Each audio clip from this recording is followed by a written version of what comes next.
Hello, Mr. Vice President. My name is Steve Ahlstrom. The name of my company is Asco Restorations. We're located in the Omaha, Nebraska, Council Bluffs, Iowa area. And I would just like to tell you and Mr. Trump that I think you're doing a fantastic job.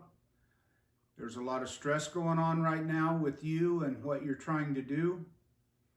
But what we need in this area is for you to let us go back to work.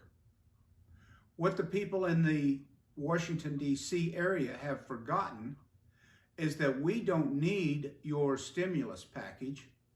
We need to go back to work. The true wealth of the country is the people.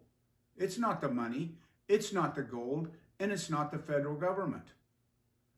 Let us go back to work. Let us do what we do best and keep the stimulus package. I have enough in reserve to last about 30 days if I am not doing anything.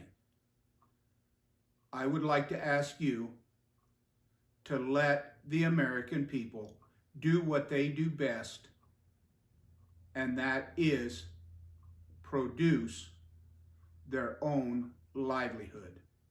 Let us go back to work. Thank you, Mr. Vice President.